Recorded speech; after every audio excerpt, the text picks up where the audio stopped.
I had hair, I'd pull it out. So we named them. Peter and Parker.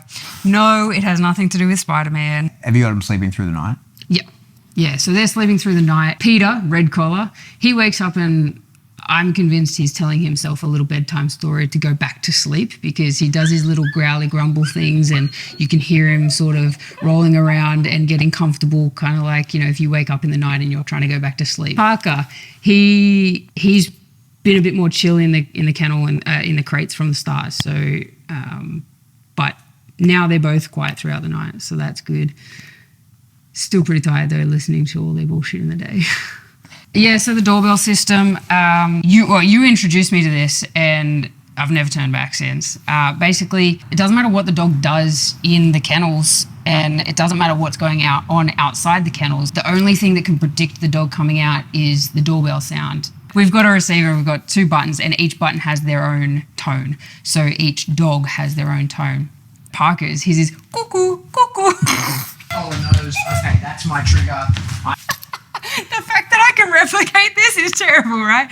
But I use it every single time I get them out of the kennels.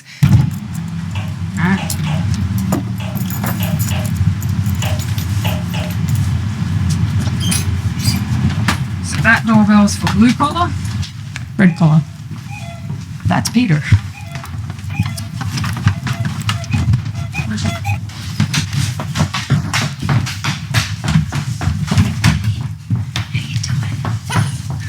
Yeah. Blue collar didn't even get up.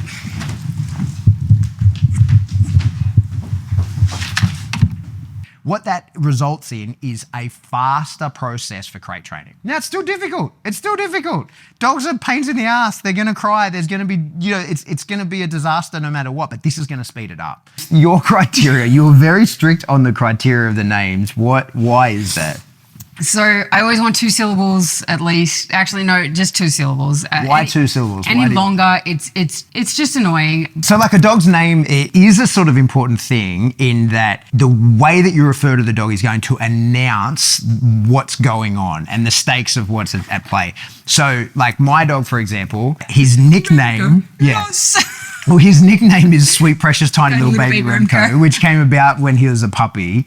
But his real name is Remco. I call him Remy. But the only times that I call him Remco is when he's working. And so I can just say that word, where I can just say, hey, Remco, and he just like, whoa, that means that real shit's about to happen. And I don't want to be using that name all the time. In fact, I almost never call him that. But it also is his outcomer. It's a word that carries a lot of value and I need to keep it that way. So it's not something that I want to be just calling him when I'm mucking around with him. And so you have the same or similar system. Yeah, so like say for red collar, so that's Peter. Right? If I'm working and I need to use his name, it's going to be Peter.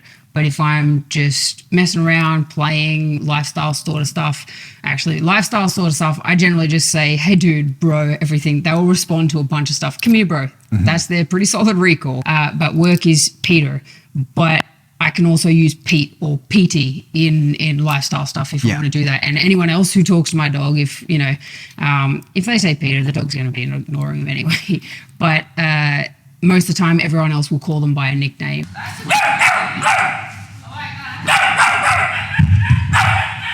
Found a little bit of reactivity with the dogs.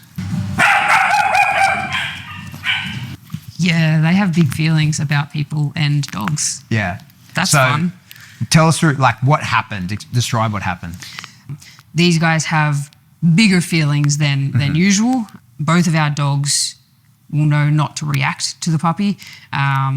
For mine more so, yours will, plot around, do his own thing.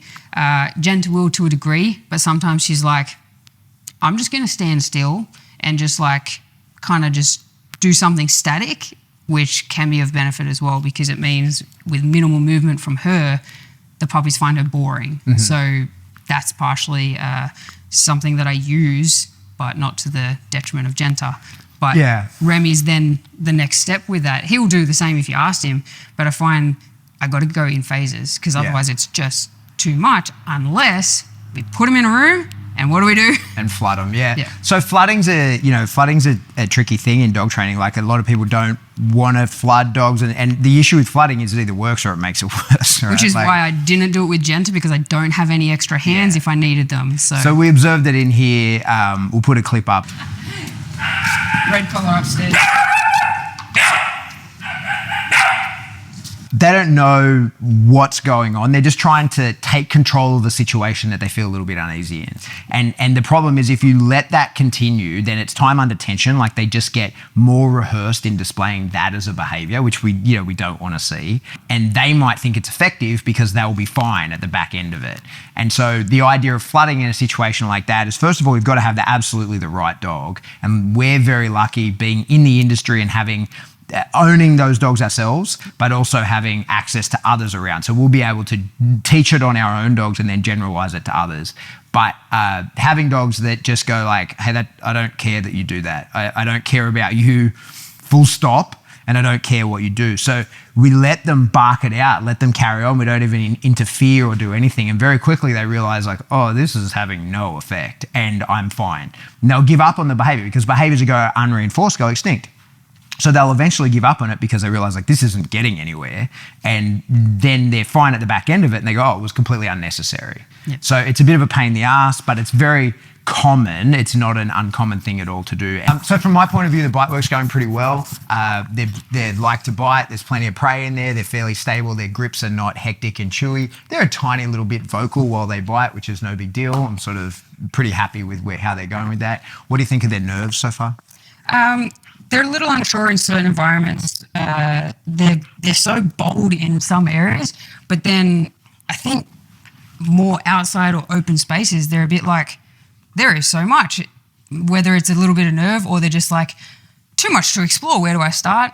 Anyway, that's it for this week. Puppies are doing pretty good. Merry Christmas. This will come out sometime around Christmas time. We'll continue training all the way through. Stay tuned, like, rate, blah, all that bullshit. Hit the subscribe button. If you want to see these as they come out, the best thing to do is hit that notification button. You'll see them as they arrive. Thank you. Tell us what you think of their names. Oh, yeah.